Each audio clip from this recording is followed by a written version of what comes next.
देश में लोकसभा चुनाव की जो तैयारियां हैं जोरों से है और ऐसे में आलोक कुमार मेहता के द्वारा विद्यापति प्रखंड में जो है अपने कार्यकर्ताओं के बीच जो है एक मीटिंग रखी गई है, जिसकी सारी तस्वीरें हम आपको इस वीडियो के माध्यम से दिखा रहे हैं। और इस मीटिंग को रखने का एक ही उद्देश्य था कि जो कार्यकर्ता हैं कार्यकर्ताओं को जो है समाज में किस तरीके से जो है लोगों के बीच जाना है, लोगों से किस तरीके से वोटिंग से संबंधित जानकारियां देनी है, सारी चीज़ें उन्होंने अपने कार्यकर्ताओं को इस मीटिंग के माध्यम से रखा। हम आपको सारी तस्वीरें दिखाएंगे, बने रहें हमारे साथ इस वीडियो के माध्यम से।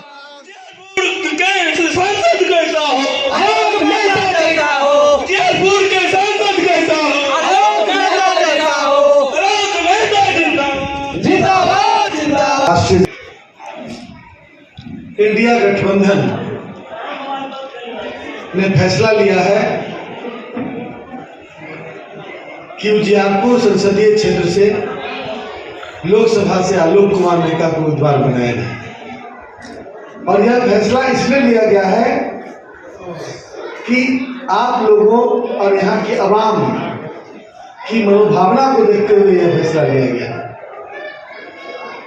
यह लड़ाई जो है वह दो व्यक्तियों के बीच नहीं है, यह लड़ाई दो संस्थाओं के बीच भी नहीं है, यह लड़ाई दो आइडियोलॉजी के बीच में, दो विचारों के बीच में।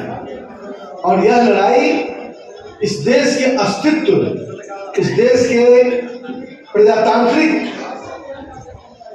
व्यवस्था के अस्तित्व के सवाल पर है। यह लड़ाई संविधान को बचाने के नाम पर है।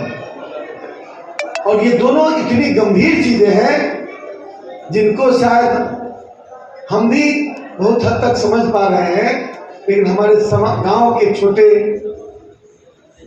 गांव के अंतिम छोर पर रहने वाले लोग और समाज के अंतिम पंक्ति में बचने वाले लोगों को समझने नहीं दिया जा रहा है।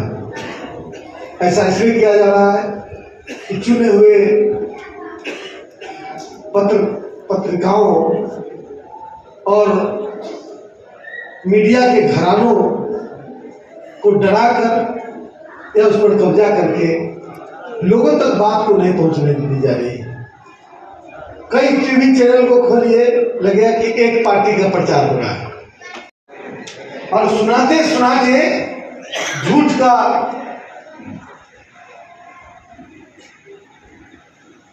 मतलब सुरवा बनाकर और लोगों को पिलाने की कोशिश हो रही है। हिटलर जो था उसके शासन करने के कई कुछ फार्मूले थे।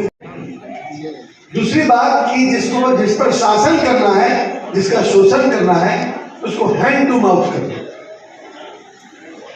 वो 5 किलो अनाज के बारे में सिर्फ सोचे, बाकी सोचने का अधिकार उसको नहीं रहे, बाकी सोचने की हैसियत ही नहीं रहे, उतने में लटपटा के और अपने सारे नागरिक अधिकारों को भूल जाए। ये सब फॉर्मूला वहीं से लाया हुआ है। और उसके बाद हिटलर ने क्या किया कि डॉक्टर राम मनोहर लोहिया, जननायक कर्पूरी ठाकुर, आचार्य नरेंद्र देव जैसे लोगों के प्रतिपादित सिद्धांतों पर हमारे पुरखों, समाजवादी और साम्यवादी पुरखों के विचारों पर यह देश चलता था। आज उस देश को, देश की व्यवस्था को, देश के संविधान को ध्वस्त करने और नई व्यवस्था जिसमें विकास सीट कर राजनीति में ले आए।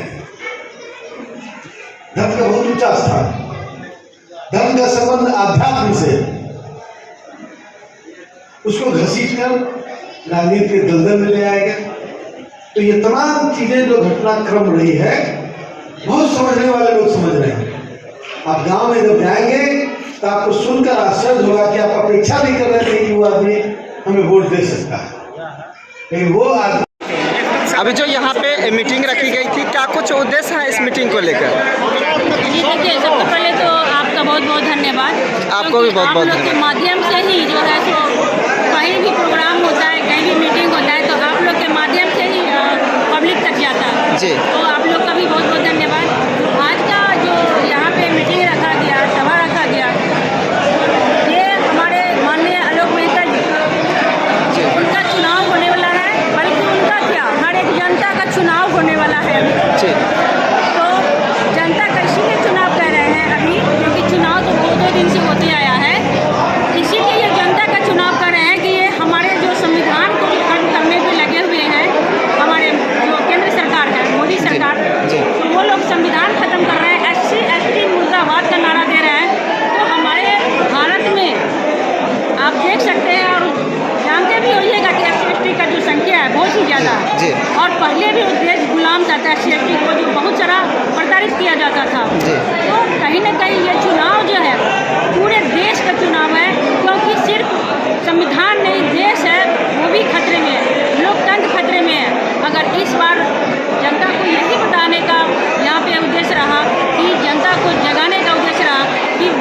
अभी नहीं जगोगे तो शायद अब आने वाले दिनों में चुनाव समाप्त है, चुनाव वोट गिराइएगा ही नहीं, चुनाव समाप्त हो जाएगा।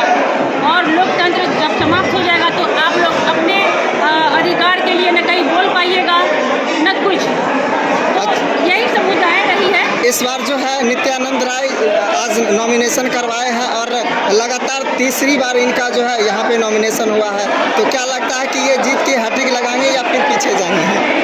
देखिए थोड़ा देर पहले हमारे माननीय आलोक मेहता जी को बोले कि नित्यानंद जी इसी जिला से है, उनसे हमारी बैर नहीं है, लेकिन उनके जो पीछे उनसे बैर है और उनसे इसीलिए बैर है कि वो कहीं ना कहीं गलत लोगों के साथ में खड़े हैं।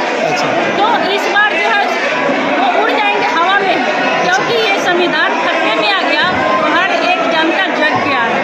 अगर संविधान लोकतंत्र खतरे में नहीं रहता, ये सारी जनता नहीं जगता, तो हो सकता है नित्यानंद जी आगे आ सकते हैं। लेकिन यहाँ तो हर एक पब्लिक देख रहा है कि पब्लिक भी भाई अब हमारा